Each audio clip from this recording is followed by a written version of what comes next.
8:15. And will a new nuclear power station ever be built in Essex? Reports in a national newspaper are suggesting the project could collapse. And this is because the government doesn't want to rely on investors from China. The Sunday Telegraph also quotes the latest financial reports from the power company EDF, which says the risks of not being in a position to carry out the Bradwell project are high, and they've increased in 2021. Now, campaigners are planning to write loads of letters to politicians in the next couple of weeks to try to get opposition to plans for a new nuclear power plant in Essex. Going to talk now to Linda Gemill, who lives about 800 metres from the old Bradwell power station, team coordinator for the Bradwell B Action Network campaign group. Morning to you, Linda. Good morning, Sonia. Morning. What do you make about that headline then, that report in the Sunday Telegraph, that it seems to be at risk of ever happening because of the situation with Chinese investment and Chinese running the reactor? It doesn't come as a surprise. I think the original investors report came out about 4 or 5 weeks ago from EDF that actually stated they thought that there was issues with the development ever going ahead. So it doesn't come as a surprise. Obviously, we welcome any news that would suggest the build is not going to go ahead. Why do you feel that way? Well, we believe that the development that's proposed really is not suitable for the area.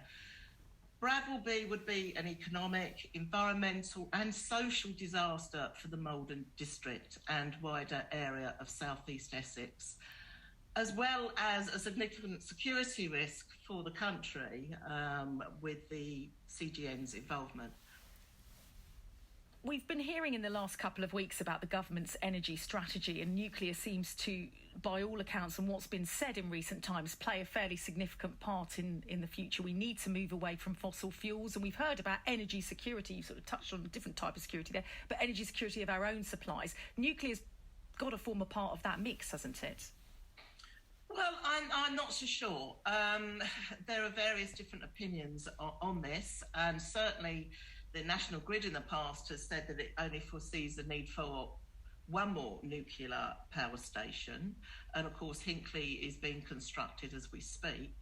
There was a report released a couple of days ago, and there was an article in the newspapers about it from a consultancy called LCP, who are suggesting that we will actually have excess electricity generation by 2030 because of the huge expansion in wind and solar.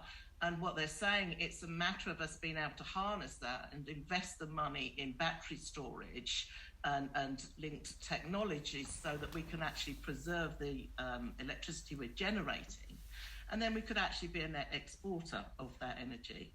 So I would argue that the case against the need for new nuclear, particularly when you consider the costs both to the environment and financially to build them and run them, and then what do you do with the waste materials thereafter? We're going to hear from someone who knows a bit more about this sort of stuff in just a moment, but in terms of carbon emissions when it's actually generating electricity, there are none. So it's seen in that side of it as quite clean, and it's very, very regulated, isn't it? It's a very regulated industry. Yes, it is regulated, but that hasn't stopped there being leaks and accidents in the past. As for being carbon clean when operating, nuclear power stations do not operate on their own. They need fuel, and that fuel is uranium. Uranium is mined normally in far-off countries and has an awful impact on their local environments, including health impacts on people next to the uranium mines, the workers, and it's extremely carbon intense. What would be your answer then, just finally, Linda, to getting our energy sorted for the future, securing it and keeping low costs for consumers as well? What do you think should be prioritised instead? Well, certainly reducing energy usage, so that's energy efficiency, has got to be number one. Continue the investments in wind and solar, and also on the storage technologies that will enable us to actually manage what we're going to be producing. Linda, thank you for talking to us. Linda Gemmell on BBC Essex. Let me bring in Jill Keane now to get Jill's thoughts. Jill lives a couple of miles over the water from Bradwell on Mersey Island and joins me now on BBC Essex. Jill, good morning to you. Good morning. Morning. What do you make of what Linda was saying there? How do you feel about Bradwell and nuclear power on your doorstep? Well, I completely agree with Linda. I think she's listed some very valid points. I mean, we live on an island here on Mersey, so we're in close proximity to Bradwell. There are huge evacuation issues if anything did go wrong. We only have one road off. This is often covered by the tide. And with the increasing amount of building that's going on the island for housing, the population's growing all the time. I mean, how are we going to get off the island in time? I think that is very debatable. But as I mentioned, it's seen as very safe, highly regulated. So what would be the... I mean, no one would want that. That would be a worst-case scenario. Of course, no one would want anything like that to happen. But what are the chances of that happening? Well, leaks have occurred. We do realise this. I mean, how much of a leak does it take to put us in real danger? What if it was... And I also have absolutely no confidence in the foreign investment in this as well. I mean, I believe it's a hybrid design. It's new and untested. Are we going to be the guinea pigs for this? What about if it was investment from within and not near where you live? Well, there's always a case to be a NIMBY, isn't there? And I really don't want to be that. But I do really think we are at risk here. I just wish that we could do more with wind power and solar, of course.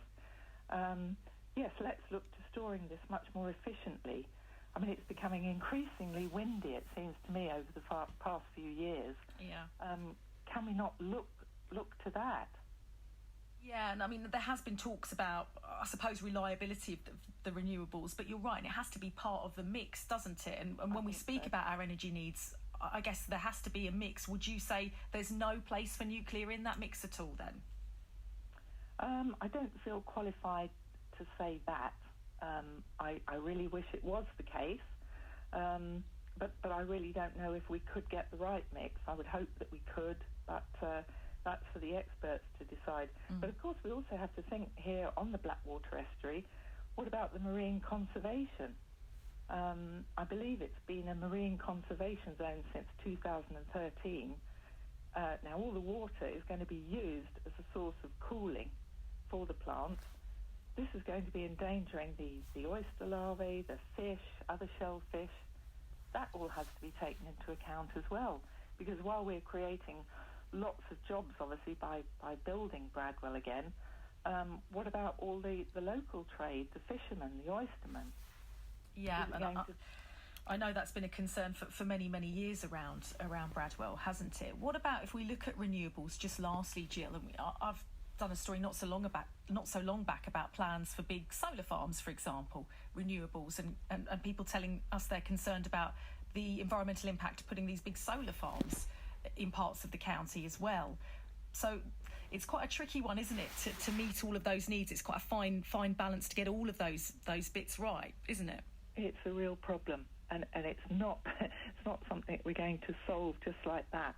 But I think all this debate is a good, healthy thing. Let everyone air their worries, their thoughts, concerns, and let's hope that the experts really can come up with the right mix of a solution. Thank you for coming on the show this morning. Great to hear from you as well, Jill. That is Jill Keane, who lives just over the water from Bradwell on Mersey Island. If you're near to it or you've got thoughts about nuclear power, wrong direction to be focusing on that as a source of our energy, 0800 111 40 41. You might think it's entirely the right thing to do. You can text us on 81333.